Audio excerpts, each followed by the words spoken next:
Your entire life, you've been lied to about what makes someone intelligent. They told you it was grades, degrees, IQ scores. They were wrong. True intelligence has nothing to do with memorizing formulas or regurgitating facts. It's about one thing: power. The ability to see reality clearly and shape it before it shapes you. Machiavelli knew this. The most successful people in history knew this. While everyone else was busy looking smart, they were busy becoming dangerous. There's a hidden hierarchy. 7 levels of consciousness that determine who wins and who loses, who leads and who follows, who creates empires and who works in them. Today, you're going to see exactly where you stand. And I'm warning you now, once you see this hierarchy, you can't unsee it. The people around you will never look the same. Are you ready to face where you actually rank? Walk through any city during rush hour. Look at the faces in the subway, in the Starbucks line, scrolling through TikTok. What do you see? You see people on autopilot. This is level 1, and it's where 90% of humanity lives. The reactor isn't stupid. He might be a software engineer, a lawyer, a doctor. He can perform complex tasks, but he's not thinking. He's reacting.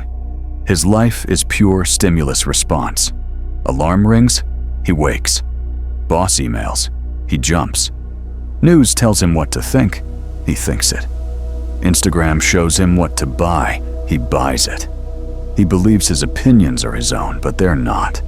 They're downloaded from Twitter threads and podcast sound bites.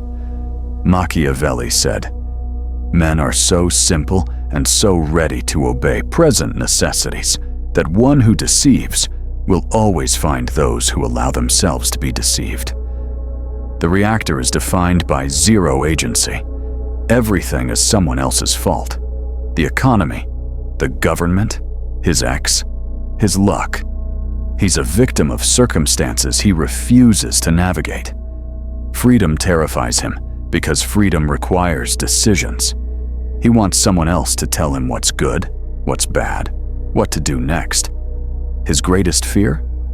Not being wrong. His greatest fear is standing alone. He needs consensus before he feels safe having an opinion. That's not intelligence. That's survival mode. If you're level 1, you're a battery powering someone else's system. You consume, you work, you're replaced. That's it. When the reactor wakes up, he doesn't become wise. He becomes loud. Welcome to level 2. The performer has realized intelligence is social currency, but he doesn't have original thoughts, so he steals them. He's the guy at the party dropping names like Nietzsche and Dostoevsky, but he's only read the Wikipedia summaries. He's the LinkedIn influencer posting deep thoughts he plagiarized from someone else. Level 2 is performance art, intelligence as a costume. The performer collects credentials like Pokemon cards, MBA, certifications, online courses. He needs you to know he's educated. He needs the applause. This is the most dangerous level for your ego, because you feel superior to level 1. You look down on them. But you're not awake. You're just dreaming a different dream. The performer is trapped in the Dunning-Kruger effect. He knows just enough to think he's an expert, not enough to realize how ignorant he is. Ask him to solve a novel problem. Watch him panic. He can copy, but he can't create. Machiavelli warned against those who mistake the appearance of virtue for virtue itself. The performer thinks if he looks like a leader, he is one. If he sounds like a philosopher, he is one. But probe deeper, he collapses. If you're constantly trying to prove you're right, if you memorize arguments to win debates instead of seeking truth, you're stuck at level 2. You're a parrot. Colorful, loud, but incapable of original thought. This is where it gets dark. When you stop performing and start observing reality as it actually is, you enter level 3. This is the first level of real agency. The tactician looks at the world and realizes the rules aren't absolute truths. They're arbitrary constructs, and constructs can be gamed.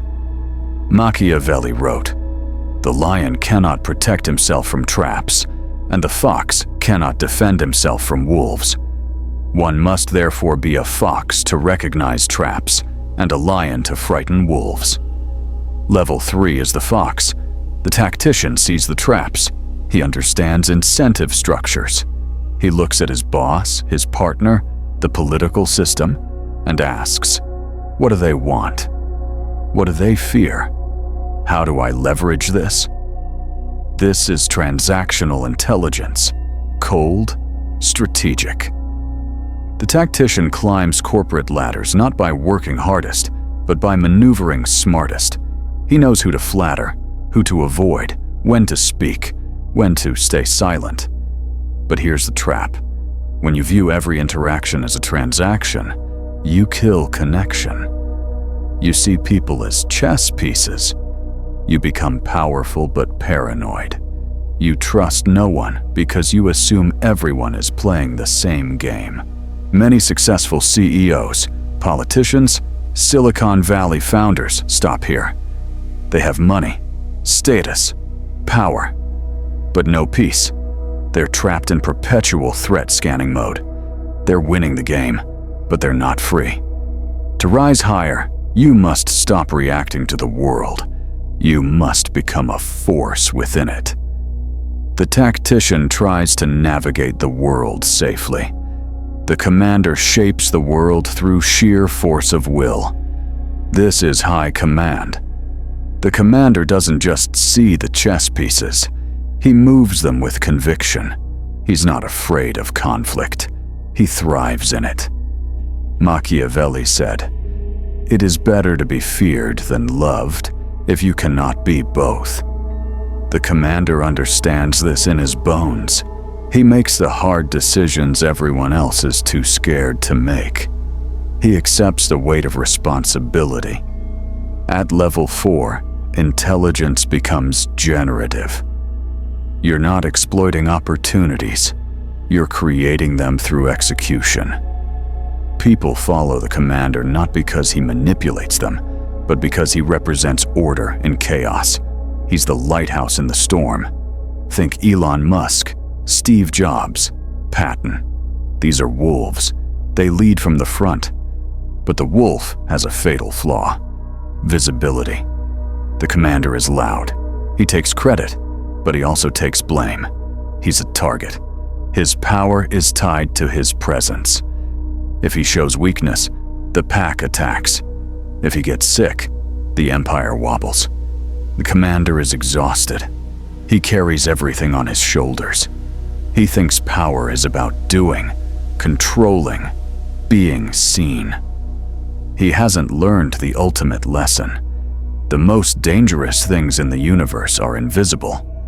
If the fox is cunning and the wolf is strong, the weaver is invisible. The weaver has realized that direct control is inefficient. It creates resistance. Push someone, they push back. Order someone, they resent you. But make them want to do what you want. You own them. This is soft power, influence. The weaver doesn't stand on stage. He whispers in the ear of the person on stage. He understands the deepest layers of human psychology. Desire and fear. That's all people are. The weaver doesn't fight reality. He seduces it. He creates narratives, engineers situations where the outcome feels inevitable, yet everyone thinks they chose freely. He's the master of plausible deniability. If it fails, his name is nowhere. If it succeeds, he profits quietly. He operates through proxies. He uses reactors, performers, tacticians, and commanders as his limbs. They're all playing the game. He designed the board. Machiavelli wrote, "Everyone sees what you appear to be, few experience what you really are." The Weaver lives this. He's a shapeshifter. To the Reactor, he's a friend. To the Commander, he's a trusted advisor. To the Tactician, he's a partner. None of them realize they're being steered. Think political strategists, corporate fixers, intelligence operatives. The names you don't know who run everything. But level 5 comes with a cost: dissociation. When you wear masks your whole life, you forget your real face. When every interaction is psychological warfare, you lose the ability to connect. The Weaver is powerful, but he's a ghost. He walks through the world, but he's not in it. Most dark psychologists stop here. They think this is the peak, but they're wrong, because the Weaver is still playing the game, still manipulating pieces, still reacting to the board. The true master doesn't play the game. He builds the casino. The designer doesn't manipulate people. He designs environments. He understands that behavior is a function of context. If you want people to walk a certain way, you don't ask them. You don't trick them. You build the hallway. The designer builds the hallway. He creates systems, algorithms, corporations, ideologies, nations. He sets the rules of the game that everyone else is fighting over. While the fox is stealing grapes, the wolf is fighting for the vineyard, and the Weaver is convincing someone to give him the grapes. The designer owns the entire agricultural infrastructure. This is systemic intelligence, the ability to think in second, third, fourth-order consequences. The designer thinks in decades, not quarters. He's detached from individual battles because he's already rigged the war. Think Zuckerberg with Facebook, Bezos with Amazon.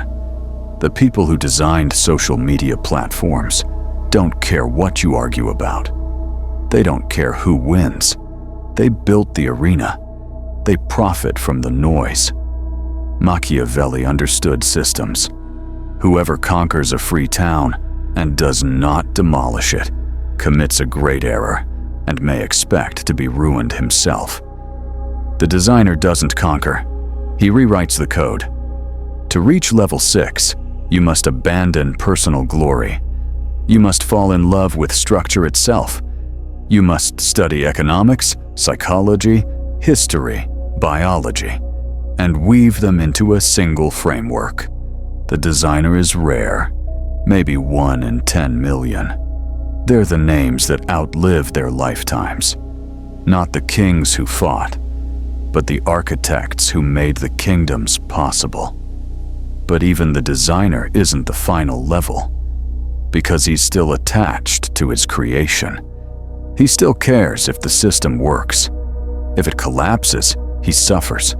There's one level higher, and it's almost inhuman. The final level isn't about adding more. It's about subtraction. It's about becoming nothing. At level 7, you stop being the player. You stop being the designer. You become pure awareness. You are the silence between the notes. This is total internal sovereignty. The Formless has mastered the ultimate trait: complete detachment from outcome. He owns nothing, yet possesses everything. He fears nothing because he's attached to nothing. You can't threaten someone who doesn't care if he lives or dies. You can't bribe someone who desires nothing. The Formless looks at the designer's systems, the Weaver's schemes, the Commander's wars, the Tactician's games, and sees it all as theater, a cosmic play. This isn't nihilism. Nihilism is despair. This is transcendence. The Formless operates with perfect clarity because desire doesn't cloud his vision. He does exactly what's necessary. Nothing more, nothing less. He's like water. You grasp him, he slips through. You cut him, he reforms. You burn him, he becomes steam and rains on you later. Machiavelli hinted at this when he spoke of fortuna, fate, chaos. He said half our lives are governed by fortune, half by virtue. The Formless has aligned his will with fortune itself. He doesn't fight the current, he becomes it. In Eastern philosophy, this is the Tao. In Stoicism, the sage. In power dynamics, the ultimate predator. Because if you encounter someone at level 7, you're helpless. You can't read him. You can't predict him. He reflects whatever you project. He's a mirror. Look into him. You only see yourself. He can descend to level 4 to command an army, then return to formlessness. He can play the snake in a negotiation, then dissolve back into nothing. He uses the other levels as tools, but doesn't live there. He lives in a fortress with no doors. His own mind. This is ultimate freedom. Freedom from the need to be somebody. And paradoxically, this is where the greatest power lies. The man who needs nothing commands everything. The mirror is in front of you now. Where do you rank? Be honest. The lie you tell yourself is the most expensive lie you'll ever buy. Are you a reactor, drifting through life on autopilot, waiting for permission to live?